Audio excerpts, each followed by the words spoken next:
Hi guys! Magandang hapon! Welcome back po dito sa Gandara SRA Channel for Showbiz Update. Ang tatalakayin nga natin ngayon at pag-uusapan mga kakimpaw ay pumapatungkol nga po dito sa nakakakilig na paayuda ni Chinita Princess ngayong araw mga kakipi. Yes! Buhay na naman ang dugo ng Kimpaw Langes ngayon.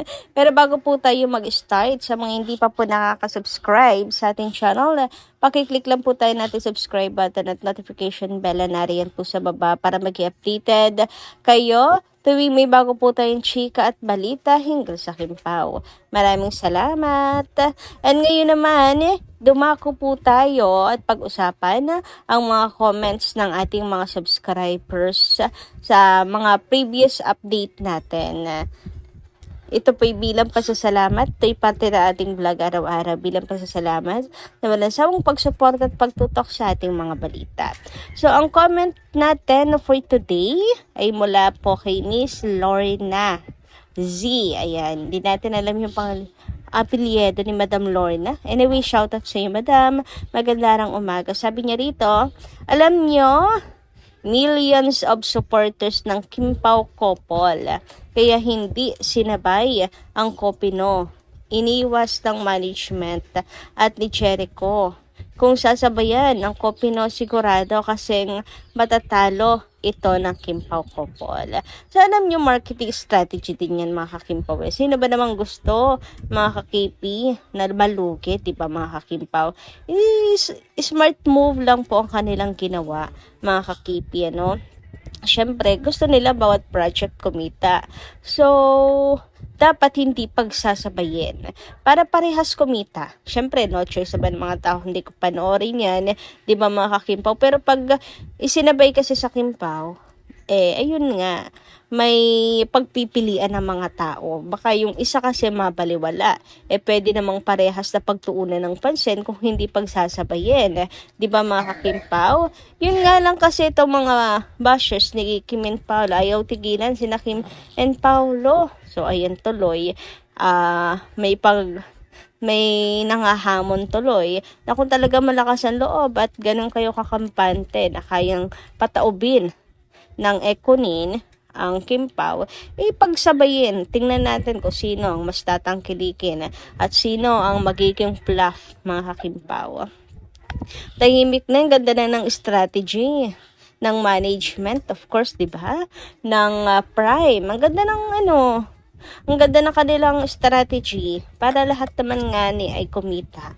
Pero wala kasi mga war freak tong kabila, kalaban. Lagi tayong inaanuhan. So, di magkaalaman tayo. Tignan natin kung sinong mas tatangkilikin. O, mag number 1. Kung sinasabi nila kaya nilang talunin ang Kimpaw, okay, lagpasan nila ang 70 million views ng Dialibay Tina natin, okay? Masasabi ninyo na talo nyo ang Kimpaw kung mapalitan nyo sina Kim and Paolo bilang king and queen of streaming platform. Good luck, charot. Anyway, ako naman tayo ngayon dito nga po sa SDA, mga kakimpaw, sa pagkakapanalo ni Paula Avellino bilang Outstanding Asian Star sa Seoul International Drama Awards.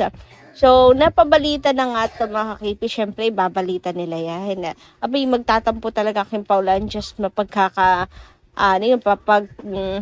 alaman na may bias sila kung hindi nila ibabalita ang pagkapanalo ni Pau sa Outstanding Asian Star sa SDA, di ba? So, top trending topic nga ang pagkapanalo ni Paula Avellino. Laman ng mga balita to, of course, napaka-deserve naman ni Papi, syempre, ng ganito attention, di ba, mga Kimpaw? Anyway, congratulations po ulit kay Paula Avellino. Super deserving ng pagkapanalo niya, mga Kimpaw. Ramdam na ramdam talaga natin. Sabi nga dito, grabe no, ilang months na number 1 si Paolo, tapos last minute baka maagaw pa. Parang masakit yun, lalo na sila natalo. Kasi iba din, tumaas percentage nila, parang wala silang ginagawa. Ay, bumili ng Cham Sims. Kaya wag sumuko, dapat lang mag all out. Vote for Paolo. Lapit na. O diba, ganyan po yung kaba ng lahat, yung tumataas ang boto ng kalaban, ng mga kakimpaw. Grabe yung paraning, grabe yung effort talaga kasi natatakot na baka mamaya. Ang bilis kasi tumaas ni Ann.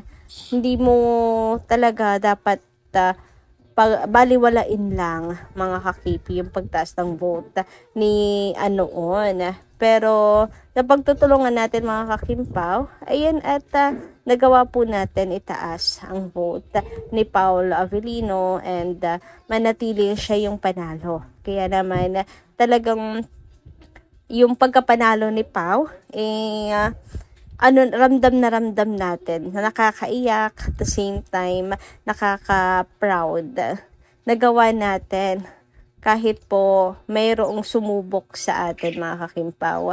Anyway, syempre si Chinita Princess nagbigay din ng mensahe for Paul Avellino. Mawawala ba naman yan? Sabi ni Pau, congratulations to the Alibay and especially at me, Paul Avellino, for bringing home the award. Ay, napakasaya niyang Chinita na yan. Syempre, tinupad natin ang kanyang hiling. This just proves that wala tayo sinusuko ang laban. Fighting. Aha. I love you all so much. Ay, akala ko I love you na. Ay, buntik na mga kakimpaw. Thank you for always being my best support system. Hashtag Team KCG, hashtag Kimers, hashtag Kimpaw. O, wala pong wala pong naiwan dito mga kakimpaw. Lahat pinasalamatan ni Chinita Princess.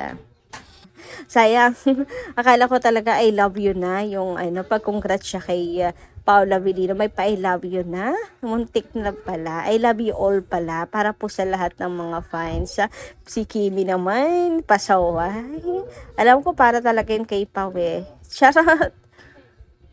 Anyway, dumako naman po tayo ngayon dito sa nakakakilig na update ni Paula Avellino. Nax, may pa-coffee. Thank you. Unang-una, bukod sa may pa-coffee, si Paula Avellino, anong ginagawa dyan ni Chinita Princess sa studio ng Gaming Pinas? Diba? Doon pa lang, mga kakimpaw. Wala na, labas na yan sa trabaho. Ano yung tinatrabaho ni Kim Chan? Ang alagaan ng isang Paula Avellino? Hoy, kasama pa ba yan sa kanilang tandem? Or ito na talaga sila in real life? Ay, tinatanong pa ba naman yan? Syempre, obvious naman. Kasi nga magjosawa, kaya nga nandyan si Chinita Princess. O, diba? Ultimo dyan sa studio ng Gaming Pinas. Ay, nandyan din si Chinita Princess. Kaya di na ako magtataka kung isang araw makita natin si Kim na nasa bahay ni Paul. Ay, uy, tika lang. Nagdidilulo lang ako. Huwag kayong dyan. Charata. Anyway, sabi dito, Kimi just flexed her very handsome boyfriend. Haha, ang saya-saya. Ang saya-saya talaga mga Kimpaw. Sunod-sunod ang payuda nila Kim and Paolo. Wala nang pagtago-tago mga Kimpaw. Nire-reveal at may pag-flex na po ng jowa sa social media ngayon. Mga kakipi, grabehan naman nga yan. Ang tanong lang, bago ba to? Ngayon lang ba to? O late upload lang ni Kim? Kasi naman Kimi, dami mo tinatago sa bawal. Ilabas mo na kasi lahat ng yan. Charot. At anyway, siglang-sigla na naman. Siyempre, ang Kim Paulanjas, buhay na naman ang mga dugo. Dahil dito sa paayuda ni Kimi, sobrang pasapok naman nga niyan. Pinapaiyak mo naman, Kim, tong mga talunan na bashers. Nag-iiyakan na naman sila dahil dito. Pero parang kahapon to. Kasi diba si Pau, may pa-coffee sa kanyang kanyang social media. So, mukhang eto yun, mga kakimpaw. Parang kahapon po ito. So, magkasama sila before tumungo ng showtime or after ng showtime. Uy, grabehan naman nga yan siya, mga kakimpaw.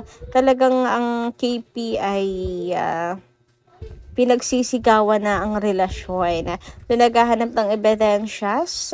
Ayan na po at may pag-flex na sa social media. Hindi po ito work-related, mga kakimpaw, ha? not work related. Talagang nagko-coffee lang sila bilang nagmamahalang magjowa. Nagmamahalang magjowa.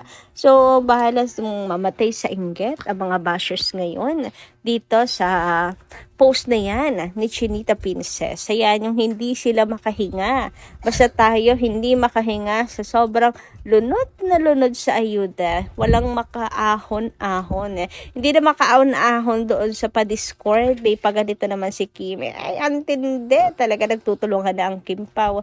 Sani persa sa pagpapakilig sa mga fans.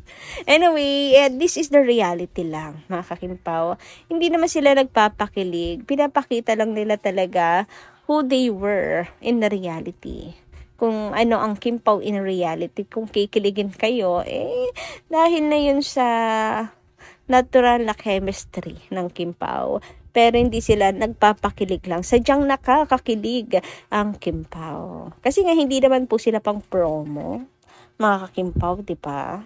Hindi pa nga po sinisimulan ang Kopino para mag-promote. Anyway, hanggang dito lang muna ating update, guys. Good morning po muli sa inyo at maraming salamat sa pakikinigan. Kita kasi po muli sa susunod natin, chika. Maraming salamat. Ingat po palagi.